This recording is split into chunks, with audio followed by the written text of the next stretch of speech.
स्वागत है दोस्तों। आज के मुख्य समाचार में आज देश और दुनिया से कई अहम और बड़ी खबर आ रही है। बात करेंगे हर खबर पर विस्तार से। संसद भवन में धरना और हड़ताल पर पाबंदी, विपक्ष ने कहा सबकी आवाज दबाना चाहती है बीजेपी। एक और बड़ी अपडेट, राष्ट्रपति चुनाव से पहले ममता की टीएमसी ने अपने सांसद और विधायकों को एक दिन पहले कोलकाता पहुंचने का किया ऑर्डर। वहीं अगली बड़ी खबर में आपको बताएंगे बेरोजगारी दर को लेकर राहुल गांधी ने पीएम मोदी पर साधा निशाना। एक और बड़ी अपडेट, विपक्ष के राष्ट्रपति उम्मीदवार यशवंत सिन्हा का बड़ा बयान, कहा नीतीश के बिहार की चिंता तो मुझे समर्थन दे। एक और बड़ी अपडेट, यूपीए प्रत्याशी यशवंत सिन्हा पहुंचे रांची, पार्टी नेताओं से करेंगे मुलाकात। तो चलिए देख लेते आज की पहली बड़ी खबर। संसद भवन में धरने और हड़ताल पर पाबंदी, विपक्ष ने कहा सबकी आवाज दबाना चाहती है बीजेपी। दरअसल दोस्तों, संसद भवन में कुछ शब्दों पर पाबंदी लगाने के बाद अब धरना प्रदर्शन करने पर भी रोक लगाने की खबर सामने आई है। बता दें कि कांग्रेस नेता जयराम रमेश ने एक आदेश की कॉपी साझा कर लिखा है कि विश्व गुरु का नया काम धरना मना है। बता दें कि आदेश को शेयर करते हुए कांग्रेस ने मोदी सरकार को घेरा है। कांग्रेस के वरिष्ठ नेता तारिक अनवर ने कहा कि बीजेपी वन पार्टी रूल चाहती है, वहीं कोई दूसरा विकल्प ना हो, कोई दूसरा विपक्षी दल ना हो। बीजेपी सबकी आवाज दबाना चाहती है। बीजेपी विपक्ष में रहकर सभी वो काम किए हैं जिन पर आज ये रोक लगा रही है। बता दें कि राज्यसभा सांसद प्रमोद तिवारी ने कहा है कि लोकतंत्र में संसद का दर्जा मंदिर की तरह होता है, वहीं हमारी अभिव्यक्ति की स्वतंत्रता की रक्षा करता है। जब कोई संतुष्ट नहीं होता तो वो प्रदर्शन करता है। गांधी जी की प्रतिमा के नीचे भी हम धरना देते रहे हैं। ये लोकतंत्र का संवैधानिक अधिकार है। अगर आज कोई इस अधिकार को छीनेगा तो गलत होगा। मेरा विनम्र निवेदन है कि इस पर विचार किया जाए। बता दें कि वहीं इस फैसले पर राष्ट्रवादी कांग्रेस पार्टी के अध्यक्ष शरद पवार ने कहा है कि अभी हम बैठेंगे दिल्ली में, सभी राजनीतिक नेता फाइनल स्थिति क्या है इसको देखेंगे, ऑर्डर है देखेंगे और फिर कहेंगे। बता दें कि आदेश के मुताबिक संसद भवन के परिसर में कोई सदस्य धरना, हड़ताल, भूख हड़ताल नहीं कर सकेगा। इसके साथ साथ कोई धार्मिक कार्यक्रम भी वहां आयोजित नहीं हो सकेगा। इससे पहले लोकसभा सचिवालय की तरफ से जारी एक लिस्ट पर विवाद अभी जारी है। बता दें इसमें कई शब्दों का असंसदीय शब्द बताकर उन पर पाबंदी लगा दी गई है। मतलब इनको लोकसभा और राज्यसभा में नहीं बोला जा सकेगा। चलिए अगली खबर, राष्ट्रपति चुनाव को लेकर ममता बनर्जी की टीएमसी ने अपने सांसद और विधायकों को एक दिन पहले कोलकाता पहुंचने का दिया ऑर्डर। दरअसल दोस्तों, तृणमूल कांग्रेस नेतृत्व ने पश्चिम बंगाल में अपने सभी निर्वाचित विधायकों को यह सुनिश्चित करने को कहा है कि वो राष्ट्रपति चुनाव से एक दिन पहले ही 17 जुलाई को दोपहर तक कोलकाता पहुंच जाएं।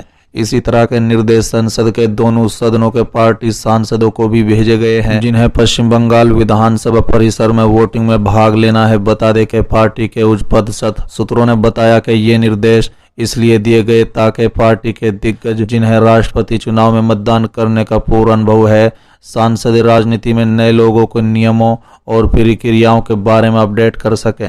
बता दें कि राज्य मंत्रिमंडल में शामिल पार्टी के एक वरिष्ठ नेता ने नाम छिपाने की सख्त शर्त पर कहा है कि तृणमूल कांग्रेस के किसी विधायक या सांसद का एक भी वोट रद्द होना पार्टी के लिए बड़ी शर्मिंदगी होगी।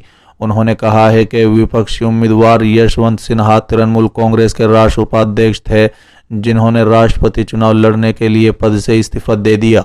इसलिए अंतिम परिणाम जो भी हो, हमें ये सुनिश्चित करना होगा कि हमारे खेमे के सभी वोट सिन्हा के पक्ष में जाएं और एक भी वोट रद्द न रह जाए। पता चला है कि तृणमूल कांग्रेस महासचिव और राज्य के वाणिज्य और उद्योग मंत्री पार्थ चटर्जी के नेतृत्व में 4 सदस्यीय कोर टीम का गठन किया गया है जो पूरी प्रक्रिया की निगरानी करेगी। बता दें कि कोर टीम के सदस्य पहले ही जिले के विधायक और सांसदों को इस मामले में याद दिलाने के लिए पहुंचना शुरू कर दिए हैं। बता दें कि उपलब्ध न्यूनतम जानकारी के अनुसार आसनसोल से तृणमूल कांग्रेस के लोकसभा सदस्य और अभिनेता से राजनेता बने शत्रुघ्न सिन्हा को छोड़कर तृणमूल कांग्रेस के अन्य सभी निर्वाचित लोकसभा और राज्यसभा सदस्य राज्य विधान परिसर में ही मतदान करेंगे। इसी बीच बीजेपी और तृणमूल कांग्रेस दोनों ने आगामी राष्ट्रपति चुनाव में अपने पक्ष में क्रॉस वोटिंग का दावा किया है। चलिए अगली खबर, विपक्ष के राष्ट्रपति उम्मीदवार यशवंत सिन्हा का बड़ा बयान, कहा नीतीश को बिहार की चिंता तो मुझे दे समर्थन। दरअसल दोस्तों, राष्ट्रपति राष्ट्रपति पद के विपक्ष के उम्मीदवार यशवंत सिन्हा अपने लिए समर्थन जुटाने शुक्रवार को एक दिन की यात्रा पर पटना पहुंचे। बता दें, जहां उन्होंने कहा है कि यदि नीतीश कुमार बिहार के हितैषी हैं और उन्हें इस राज्य की चिंता है तो उन्हें मेरा समर्थन करना चाहिए। बता दें कि यशवंत सिन्हा ने कहा है कि आज देश की लोकशाही खतरे में है। देश में राष्ट्रपति यदि रबर स्टंप बन जाए तो ये उचित नहीं होगा। पटना पहुंचने पर एयरपोर्ट पर विपक्ष के नेताओं ने उनका स्वागत किया। बता दें कि अपनी यात्रा में उन्होंने रजत, कांग्रेस, वाम दलों के नेताओं से मुलाकात कर अपने लिए समर्थन मांगा। देर शाम वो महागठबंधन की ओर से आयोजित प्रेस कॉन्फ्रेंस में शामिल हुए। इस प्रेस कॉन्फ्रेंस में नेता प्रतिपक्ष तेजस्वी यादव के साथ तृणमूल कांग्रेस के सांसद शत्रुघ्न सिन्हा, वाम दल और कांग्रेस के नेता भी उपस्थित थे। बता दें कि यशवंत सिन्हा ने कहा, राष्ट्रपति पद का ये चुनाव बेहद महत्वपूर्ण है, इसलिए वो सबसे अपने लिए समर्थन मांग रहे हैं। बिहार के मुख्यमंत्री नीतीश कुमार यदि बिहार के हितैषी हैं और उन्हें बिहार की वास्तव में चिंता है तो उन्हें मुझे अपना समर्थन देना चाहिए। मेरे लिए ये गर्व की बात होगी।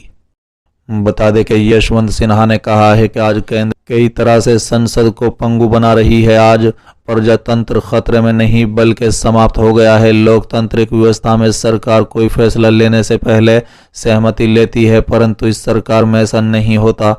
राष्ट्रपति पद के उम्मीदवार ने कहा है कि राष्ट्रपति यदि रबर स्टंप हो जाए तो लोकतंत्र के लिए अच्छा नहीं। राष्ट्रपति ऐसा होना चाहिए जो प्रधानमंत्री से सवाल कर सके। चुनाव में लाठी की भाषा नहीं चलेगी। उन्होंने कहा है कि मेरे सभी विधायकों से अपील है कि वो अपनी अंतरात्मा की आवाज पर उन्हें अपना वोट दें। यदि वो राष्ट्रपति चुने जाते हैं तो राजेंद्र प्रसाद के 60 वर्ष बाद वो वैसे व्यक्ति होंगे जो बिहार से राष्ट्रपति चुने जाएंगे। चलिए अगली खबर, बेरोजगारी दर को लेकर राहुल गांधी ने मोदी पर साधा निशाना। दरअसल दोस्तों, कांग्रेस के पूर्व अध्यक्ष राहुल गांधी ने पिछले 5 वर्षों के दौरान 20 से 24 साल के युवाओं में बेरोजगारी दर कथित तौर पर दुगनी होने को लेकर शुक्रवार को प्रधानमंत्री नरेंद्र मोदी पर कटाक्ष करते हुए पूछा कि क्या प्रधानमंत्री को झूठ के लिए देश के नौजवान भी गुमराह, विश्वासघात और धोखे जैसी असंसदीय शब्दों का इस्तेमाल कर सकते हैं। बता दें कि उन्होंने centre for monitoring of India economy का आंकड़े का हवाला देकर एक ग्राफ ट्विटर पर साझा करते हुए कहा है कि गुमराह, विश्वासघात, धोखा। प्रधानमंत्री जी, क्या भारत के बेरोजगार युवा आपके झूठ के लिए इन असंसदीय शब्दों का इस्तेमाल कर सकते हैं? राहुल गांधी ने जो ग्राफ साझा किया उसमें दर्शाया गया है कि वित्त वर्ष 2017-18 में 20 से 24 साल के नौजवानों के बीच बेरोजगारी दर 21% थी, जो वित्त वर्ष 2021-22 में बढ़कर 42% हो गई है। चलिए अगली खबर, यूपीए प्रत्याशी यशवंत सिन्हा पहुंचे रांची, पार्टी नेताओं से करेंगे मुलाकात। दरअसल दोस्तों, राष्ट्रपति चुनाव में एनडीए के प्रत्याशी द्रौपदी मुर्मू के जेएमएम ने गुरुवार को समर्थन करने की घोषणा और शुक्रवार को यूपीए के प्रत्याशी यशवंत सिन्हा रांची पहुंचे। इस दौरान कांग्रेस प्रदेश प्रभारी अविनाश पांडे और प्रदेश अध्यक्ष राजेश ठाकुर से भेंट कर हजारीबाग के लिए रवाना हो गए। बता दें कि राष्ट्रपति पद के प्रत्याशी श्री सिन्हा रांची आकर यूपीए के पदाधिकारियों से मुलाकात करेंगे।